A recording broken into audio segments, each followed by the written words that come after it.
Brand trips, influencer houses, private jets, outfit changes, content schedules. This is a music festival, right?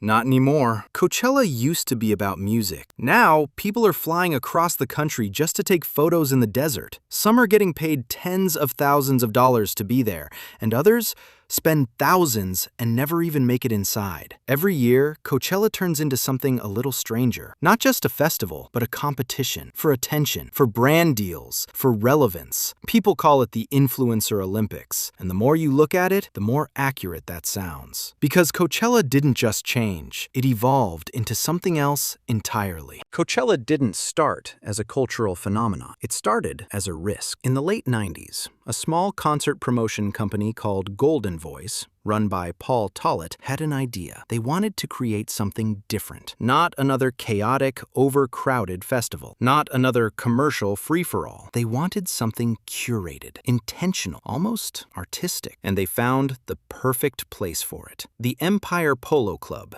out in the desert of Indio. The location wasn't random. A few years earlier, in 1993, Pearl Jam had played a massive show there as a protest against Ticketmaster fees, and it proved something important. You could hold a huge event in the middle of nowhere, and people would still come. So in 1999, Coachella was born. The first lineup was stacked, but not in the way you'd expect today. Headliners included Rage Against the Machine and Beck, with acts like Tool, Morrissey, and the Chemical Brothers rounding it out. It was alternative. It was edgy. It was very intentionally not mainstream. Tickets were around $50 a day, about $100 for the whole weekend, which at the time wasn't cheap, but it wasn't outrageous either. And the people who showed up, they weren't influencers. They were music fans, indie kids, rock fans, people who actually cared about the lineup. There were no brand houses, no VIP influencer sections, no curated Instagram moments, just music, heat, and the desert.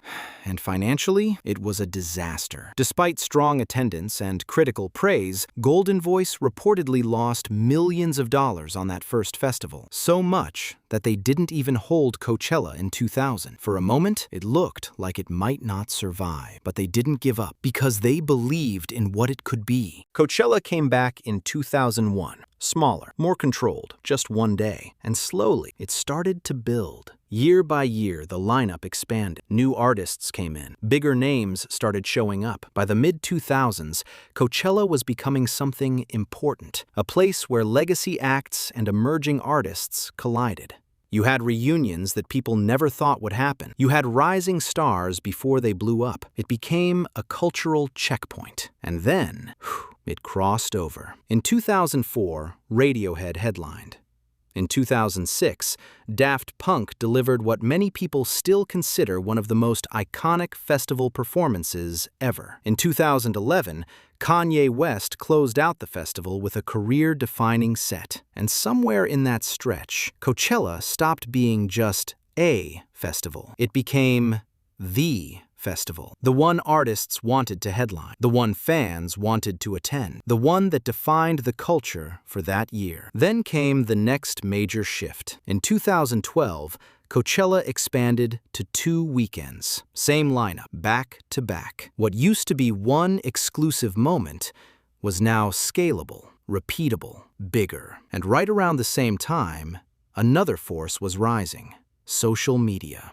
Now, instead of just being there, you could show that you were there. And once that became part of the experience, everything started to change. Because Coachella wasn't just growing, it was becoming visible to everyone, all at once. Coachella didn't suddenly become commercial, it became valuable. And once that happened, everything else followed. Because by the early 2000s, something new was emerging. Not just social media, but influencer marketing. And Coachella was the perfect stage for it. Think about it. Perfect lighting, iconic backdrops, a crowd already dressed to be seen. You didn't have to build a campaign. The campaign was already there. All brands had to do was step into it. And one of the first to really figure this out was Revolve. They didn't just sponsor Coachella, they built an ecosystem around it. Massive houses in the desert, private parties, curated guest lists of influencers, flights covered,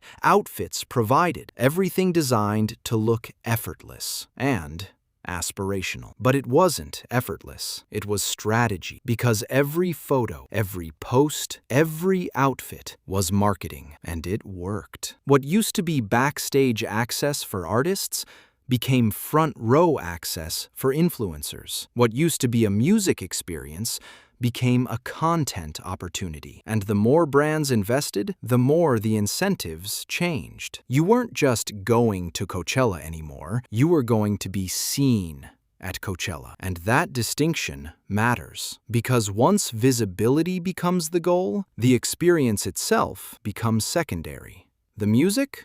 Still there, but now it's competing with something else, attention. And at Coachella, attention is everything. At some point, Coachella stopped being a festival and started behaving like a system where attention is the currency and influencers are the athletes. Because once brands got involved, they needed output, not just attendance, content, posts, stories, tags, deliverables. Some influencers are getting paid tens of thousands of dollars to be there, with expectations to document everything, every outfit, every meal, every moment. So the trip changes. You're not asking, what do I want to see? You're asking, what performs best? You're not living the experience. You're producing it. People are waking up early to film, spending the entire day shooting content, then staying up all night editing, just to post before the algorithm moves on. That's a production schedule. And once enough people start doing that, the entire environment shifts. You're surrounded by cameras. Everyone is filming. Everyone is posing. Everyone is optimizing. It stops feeling like a festival and starts feeling like a set. And here's where it gets even stranger. Some of the most Coachella content is made by people who aren't even inside the festival. They're at brand houses, private parties, after events, creating the illusion of Coachella without ever experiencing it. So now you have two Coachellas, the one with the music and the one that exists online. And the online one, that's the one everyone is competing in. That's why people call it the Influencer Olympics, because at this point, you're not just attending Coachella, you're trying to win it. And here's the problem with turning something into a game. Eventually, people stop playing for fun. They start playing to win. And when winning means attention, status, access, people will do whatever it takes to get in, even if it costs them. Because on the surface, Coachella looks perfect. Outfits, sunsets, VIP sections, endless content. But just underneath that, things are starting to crack. There's a growing sense of something people are calling influencer fatigue, where everything starts to feel the same. Every post looks identical. Every moment feels staged. Every experience feels sponsored. And people can tell. They can see when something is real and when it's being performed. That's why the content that actually breaks through now isn't the most polished. It's the most honest. The people just filming, posting, and moving on, not the ones turning every second into a campaign, because the more optimized something becomes, the less alive it feels. But the bigger issue isn't just authenticity, it's pressure, because Coachella has become more than an event. It's a status symbol. If you're there, you matter. If you're not, it feels like you're missing out. And that pressure is where things start to go wrong. People are spending thousands on tickets, flights, hotels, outfits, all for one weekend. And sometimes they don't even get in. There are now countless stories of people showing up to Coachella with wristbands that don't scan, tickets that were resold, then reported as stolen, access revoked after everything was already paid for. Thousands of dollars gone, just like that. And what do people do? They don't leave. They try to buy another ticket, because at that point, they're already in too deep. That's how powerful the pull is. It's not about the music anymore. It's about the moment. The image, the idea of being there. And once that idea becomes more important than the reality, you get something like this. A festival where some people are being paid to attend, and others are being priced out or scammed trying to get in, all chasing the same thing, a version of Coachella that might not even exist. At this point, Coachella isn't just a festival, it's a mirror, a reflection of how we experience everything now. Because it's not just Coachella that changed, it's us. We don't just go places anymore, we document them. We don't just enjoy moments, we package them.